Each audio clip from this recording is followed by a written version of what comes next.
مساء الخير، صباح الخير، كل عام وانتم بخير. ما شاء الله. مساحة صغيرة، مساحة متوسطة، مساحة مش موجودة أصلا داخل مطبخ صغير جدا جدا جدا. والعميلة بتاعتنا عندها أجهزة كتير وعندها مستخدمات كتير وعندها أجهزة عايزة تستغلها داخل المكان الجميل ده، فبالتالي عايزين نفكر ونطلع لها أفخم وأجمل مساحة استغلال داخل المطبخ الصغير. آه، فضل من ربنا والحمد لله قدرنا ان احنا نطلع اكبر استغلال مساحه داخل المطبخ المتميز الصغير قوي قوي ده. مش عارفين هنقدر ان احنا ممكن بره لو سمحت عشان نعرف نصور. مساء الفل. المطبخ اصلا هيتنقل، يعني هو شقه ايجار، ففيما بعد طبعا هنضطر ان احنا ننقل المطبخ في مكان تاني او تالت او رابع على حسب لما ربنا يكرمهم ان شاء الله ويبقى عندهم مكانهم المستقل. فبنعمل حسابنا طبعا في كل التفاصيل ديت، ازاي ان احنا هنشيل ونحط ونكون مستعدين للمواضيع دي. عروستنا عايزه نيش، عروستنا معاها تلاجة، عروستنا محتاجه منطقه للرخام علشان تشتغل عليها. الغاز الطبيعي محكومين بيه، مش قادرين ان احنا نتحرك ونبعد بعيد عن الحوض. عايزين نعمل تقفيله للحوض برضو ونديها الشكل الجميل والمميز. عايزين نعمل مكان للميكروويف، تمام. عايزين نعمل استغلال مساحه كبير ان هي تستغل الحاجات اللي عندها. الموضوع مش مجرد مطبخ وخلاص، لا، احنا عايزين نعمل مطبخ، عايزين نعمل استغلال مساحه، وعايزين نفكر في الحاجات اللي هي جايباها. كل التفاصيل ديت بتكون شاغله دماغنا وقت التصميم. ايه انت عندك ايه، جبتي ايه وعملتي ايه وايه اللي عندك، علشان نديكي معطيات كتير معانا. تعال نشوف النيش الصغير السيمبل الجميل اللي احنا عملنا لها هنا مع الادراج بتاعته. 3 ادراج كبار وعميقه كمان، مش صغيره.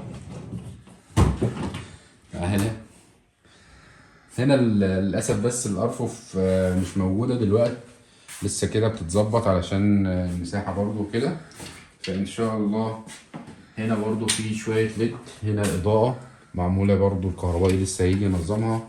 وده كله طبعا عشان رمضان وشغل رمضان وشويه الكركبه اللي عندنا اليومين دولت، فالوقت مش مساعدنا احسن حاجه يعني.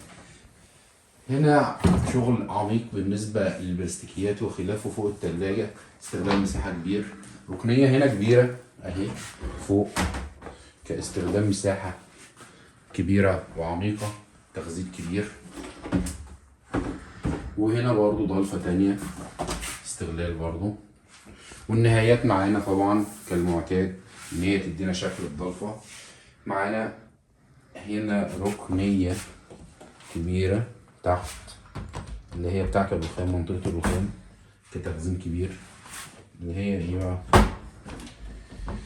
اللي هي على يمين التلاجة وعلى شمال النيش. وهنا البوتاجاز اللذيذ بشغله جميل طبعا تحت الشباك اضطراري علشان الغاز الطبيعي. منطقة الحوض عاملين أرضية وشغل وحدة كاملة متكاملة، مش مجرد وش بس. هنا برضو كتخزين تاني. وكمان عملنا نظام الخوص أو التربو للثوم، البصل، بطاطس أو العكس، كل ده المساحة البسيطة ديت.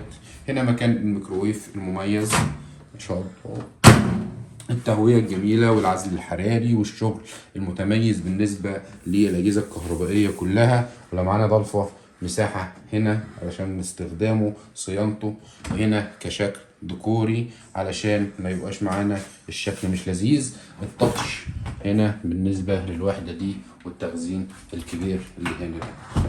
مطبخ سيمبل وبسيط، مطبخ صغير ولذيذ وكل تفاصيله موجودة، حتى المطبقية المنطبق مش سيبناها مع اللون الخشابي مع الليد. كل دوت طبعا الكهربائي هيجي يوصله ويظبطه ويشيك عليه ان شاء الله. مطبخ صغير اهو وجميل اهو، وانتوا احلى حاجه في الدنيا. بحبكم في الله، ما تنسوش تصلوا على النبي.